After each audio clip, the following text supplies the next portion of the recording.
અમદાવાદના કોંગ્રેસ કાર્યાલય ખાતે વાતાવરણ તંગ। ભાજપ કોંગ્રેસના કાર્યકર્તાઓ સામસામે થયો પથ્થરમારો। પ્રદેશ કોંગ્રેસ કાર્યાલય ખાતે ભાજપ અને કોંગ્રેસના મોટી સંખ્યામાં કાર્યકર્તાઓ અને નેતાઓ એકત્ર થતા વાતાવરણ તંગદિલી બન્યું હતું। ત્યારે બંને પક્ષોએ પથ્થર દંડા સામસામે ફેંકવામાં આવ્યા હતા। ત્યારે પથ્થરમારામાં પોલીસ કર્મીઓ પણ ઈજાગ્રસ્ત થયા હતા।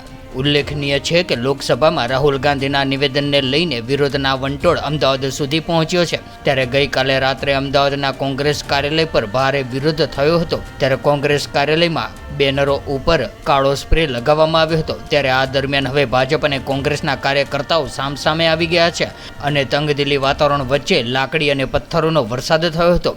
ત્યારે મળતી માહિતી પ્રમાણે અમદાવાદમાં વહેલી સવારે બજરંગ દળના કાર્યકર્તાઓ કોંગ્રેસ કાર્યાલયમાં ઘૂસ્યા હતા અને ઓફિસમાં લગાવેલા રાહુલ ગાંધીના પોસ્ટરો ઉપર કાળો સ્પ્રે મારવામાં આવ્યો હતો। ત્યારે આ દરમિયાન કેટલાક કાર્યકર્તાઓએ ઓફિસની સામે રોડ ઉપર લાગેલા પોસ્ટરો પણ કાળા કર્યા હતા। ત્યારે કોંગ્રેસ અને ભાજપના કાર્યકર્તાઓ વચ્ચે ઘર્ષણ સર્જાયું હતું, જેમાં સામસામે છૂટી લાકડીઓ અને પથ્થર ફેંકવામાં આવ્યા હતા।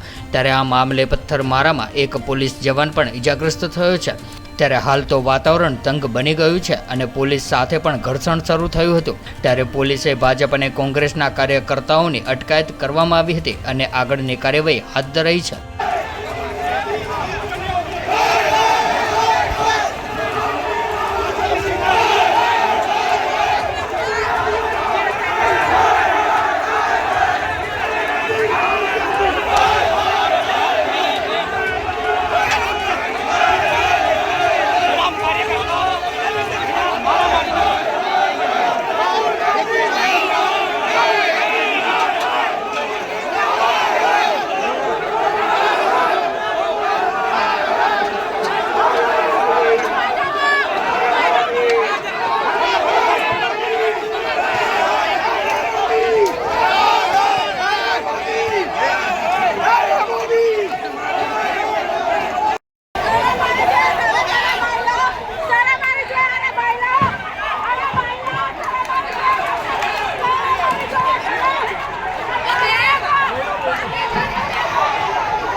હુમલો હોવા છતાં પોલીસ અધિકારીઓ એ બંને